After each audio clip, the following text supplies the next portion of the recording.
Oh, we've been waiting for this one a long time. The iPhone 10 versus the Samsung Galaxy S9. Which one is quicker? Look at that lilac just shine. Yeah, that's definitely a standout color in this crowded market. But let's go ahead and boot up these phones at the same time in 3, 2, and 1 and see which one can boot up first. Now, iPhone has typically been one of the fastest phones to boot up of any phone on the market.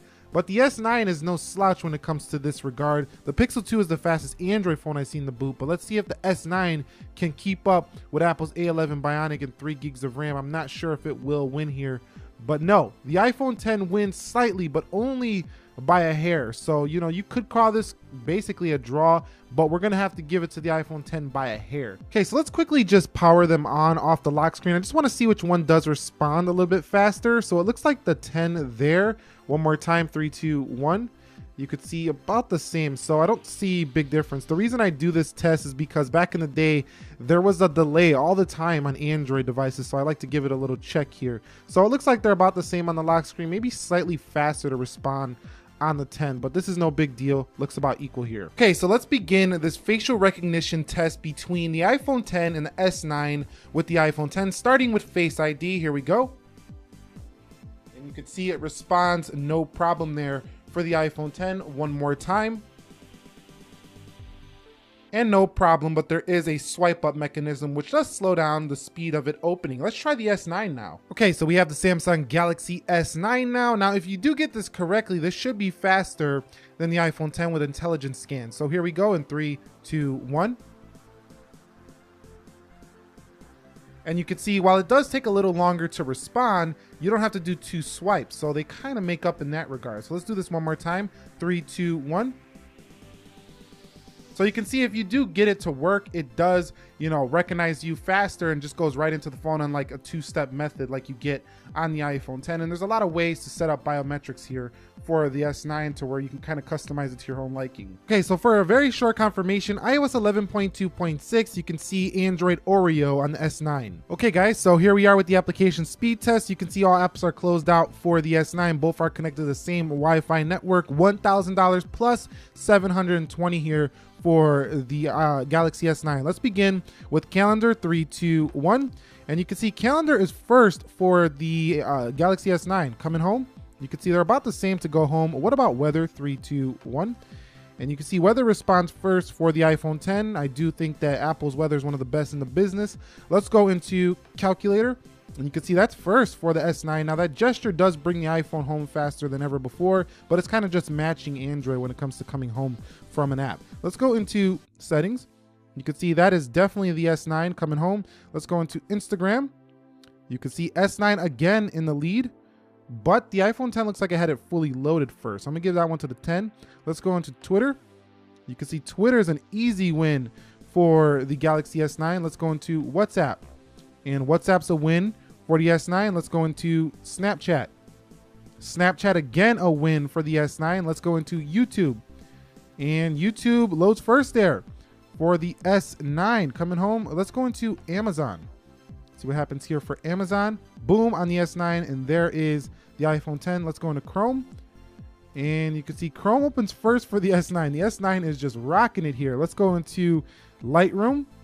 And you can see Lightroom is first for the S9. Let's go into Netflix. Netflix is first. I didn't see that one. I think that was pretty close. Let's go into gaming. Here's where the iPhone 10 should win. Let's go into Jetpack Joyride. And you could see a jump on the iPhone 10. And yes, it takes down the S9. So still, Android has not caught up with iPhone's gaming. Let's go into Dead Trigger. And again, looks like the iPhone 10 has the jump and it wins again. So the gaming goes to the iPhone 10. Let's go into CSR Racing. And let's see what happens here. And looks like the iPhone 10 has the jump again on the Galaxy S9. Definitely looks like it won that one. So that's a win there for the iPhone 10. So the iPhone 10 strikes back in the gaming round. Let's go into Geekbench.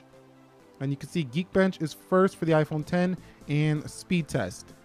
And Speed Test opens first for the S9. Okay, so now let's run through them backwards to see which one is faster on the multitasking. And let's go into Speed Test. And I can tell you right now, that the RAM management has gotten better on the S9. I'm not saying it's perfect, but it's gotten better over the S8, and that one was a tie. Let's go into Geekbench.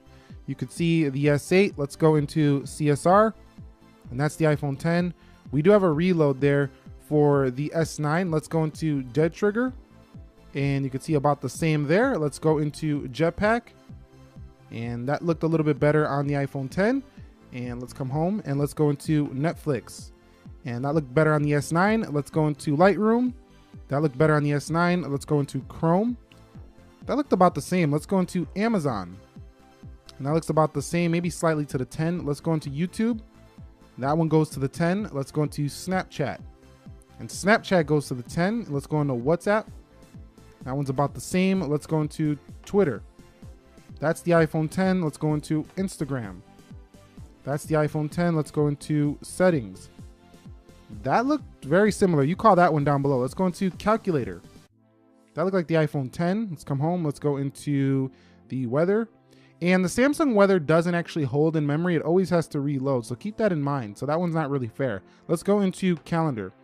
And that looked like Samsung. But you can see that $300 difference here, and what are you getting? A millisecond, a half a second's different on your day-to-day applications in the real world. Opening times, games, yeah, slightly faster the iPhone 10. But if you're playing a game, you're probably kicking back and relaxing, and who really cares about a second or two on the game? So I just want to stress that both of these phones are extremely fast in the day-to-day, and they're definitely sitting on top of the hill when it comes to performance. Okay, so here's an area where the iPhone would usually always beat an Android, was when you were in a browser and you had multiple tabs open. The iPhone could usually hold them better. So I loaded up 5 applications or 5 websites here within Chrome to see if any of them reload here. So let's go into Nick Ackerman channel. You can see no problems there. Let's go into cnet.com. You could see a little twitch there on the iPhone 10. Let's go into the Yahoo, and looks like the S9 was a little faster.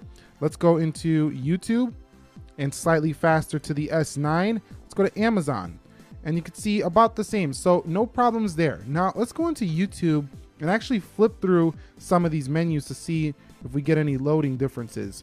So the iPhone 10, about the same. Activity, library, looks like the S9. So you can see no matter what you're doing, you're getting almost equal performance on both of these devices. And lastly, I want to open up the cameras here on both devices so we can see which one does open them first. 3, 2, 1. And you could see it looked like the S9 might have had that 1, 3, 2, 1. That's a reload.